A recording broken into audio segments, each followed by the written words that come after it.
এই গুনাহের জন্য, গুনাহ থেকে বাঁচার অন্যতম উপায় হচ্ছে গুনাহ ক্ষমা করে নেওয়ার, সেইটা হচ্ছে তাওবা করা। আল্লাহ রাব্বুল আলামিনের কাছে কি করা? তাওবা করা। তাওবা অর্থ হচ্ছে ফিরে আসা, তার মানে গুনার কাছ থেকে নেকের দিকে ফিরে আসা, আল্লাহর দিকে ফিরে আসা। আল্লাহ রাব্বুল আলামিন বারবার আমাদেরকে ডাকেন, ইয়া আইয়ুহাল্লাযীনা আমানু তুবু ইলাল্লাহ তাওবাতান নাসুহা, হে ঈমানদারেরা তোমরা তাওবা নাসুহা করো।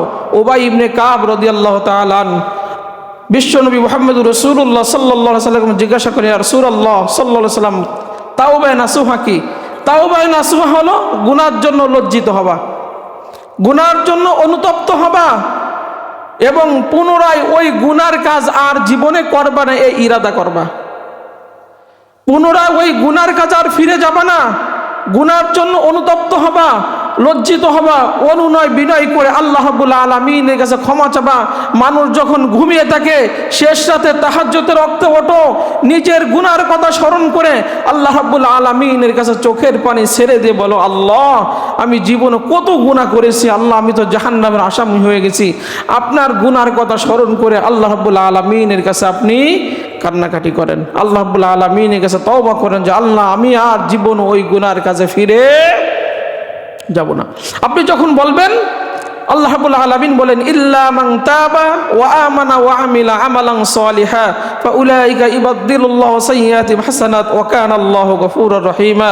তুমি যখন আল্লাহর কাছে তওবা করবা, এরপরে সৎ কাজ করা শুরু করে দিবা, আল্লাহ রাব্বুল আলামিন বলেন তোমার আমলনামায় যত গুনাহ আছে সব নেকিতে বদলাই দিই। সুবহানাল্লাহ, সুবহানাল্লাহ। আমলনামায় যত গুনাহ আছে নেকিতে বদলাই দিব, সব নেকিতে রূপান্তর করে দিব। অতএব বান্দারা, গুনাহ থেকে বাঁচার অন্যতম উপায় হচ্ছে, গুনাহ থেকে যদি ক্ষমা পেতে চাও তাহলে আমি রব্বুল আলামিনের কাছে তাওবা করো। নবীজি বলেন, আত্তাইবু মিনাজ যামবি কামাল্লা যামবাবি। কোন ব্যক্তি যখন আল্লাহ রাব্বুল আলামিনের কাছে তওবা করে, তওবা করার পরে ওই বান্দার আমলনামায় আর কোনো গুনাহ থাকে না, আর কোনো গুনাহ থাকে না। কুল্লু বানি আদম খাত্তাউন ওয়া খায়রুল খাত্তাইনা তাওয়াবুন। প্রত্যেকটা বনি আদমই পাপী। আমরা যারা মানুষ, আমরা সবাই কি পাপী। পাপীদের মধ্যে শ্রেষ্ঠ ওই ব্যক্তি যে পাপ করার পরে আল্লাহ রাব্বুল আলামিনের কাছে ক্ষমা চায়। নবীজি বলেন যে তোমরা যদি পাপ না করতা, আল্লাহর কাছে ক্ষমা না চাইতা, আল্লাহ রাব্বুল আলামিন এমন একটা জাতি সৃষ্টি করতেন মানুষ বাদ দিয়ে, সেই জাতিরা ভুল করত, গুনাহ করত, গুনাহ করে আল্লাহ রাব্বুল আলামিনের কাছে তওবা করত। এই জন্য আমাদের কাছ থেকে ভুল হবে, গুনাহ হবে, শয়তানের ধোঁকায় পড়ে অনেক কিছু আমরা করব। যখনই গুনাহ হবে আল্লাহ রাব্বুল আলামিনের কাছে কি চাবো? ক্ষমা চাবো। এমন একটা রব আপনি পেয়েছেন যে আল্লাহ রাব্বুল আলামিন বলেন, বান্দারে রাতে গুনাহ করেছিস, দিনের বেলা আমার ক্ষমার হাত প্রসারিত করে রাখি, যাতে রাতের গুনাহগাররা দিনের বেলা আমার কাছ থেকে ক্ষমা নিতে পারে। দিনের বেলা গুনাহ করেছিস, রাতের বেলা আমি আল্লাহ রাব্বুল আলামিন আমার ক্ষমার হাত প্রসারিত করে রাখলাম, যাতে রাতের গুনাহগার ব্যক্তিরা দিনের বেলায় আল্লাহ রাব্বুল আলামিনের কাছ থেকে ক্ষমা নিতে পারে। এই জন্য যখনই আপনার কাছ থেকে কোনো গুনাহ হবে, তখনই আল্লাহ রাব্বুল আলামিনের কাছে ক্ষমা আপনি চেয়ে নেবেন। এরপরে আল্লাহ রাব্বুল আলামিন আমাদেরকে হতাশ হতে নিষেধ করেন, যে কুল ইয়া ইবাদিয়াল্লাযীনা আসরাফু আলা আনফুসিহিম লা তাকনাতু মির রাহমাতিল্লাহ ইন্নাল্লাহা ইয়াগফিরুয যুনুবা জামিআ ইন্নাহু হুয়াল গফুরুর রহিম। ও নবী, আপনি আমার বান্দাদেরকে বলে দেন যে নিজের নফসের প্রতি যারা বাড়াবাড়ি করছো, আল্লাহর আদেশ মানো নাই, আল্লাহর নিষেধ মানো নাই, সেই কাজগুলো গুনার কাজ তোমরা বারবার করছো, এখন তোমাদের বুঝ আসছে। আল্লাহ রাব্বুল আলামিন বলেন আমার ওই বান্দাদেরকে হতাশ হতে নিষেধ করেন, লা তাকনাতু মির রাহমাতিল্লাহ, আমার রহমত থেকে নিরাশ হয় না, ইন্নাল্লাহা ইয়াগফিরুয যুনুবা জামিআ, নিশ্চয় আল্লাহ রাব্বুল আলামিন ক্ষমাশীল। তোমরা যদি সেই রবের কাছে ক্ষমা চাও, আল্লাহ রাব্বুল আলামিন তোমাদেরকে ক্ষমা করে দিবে।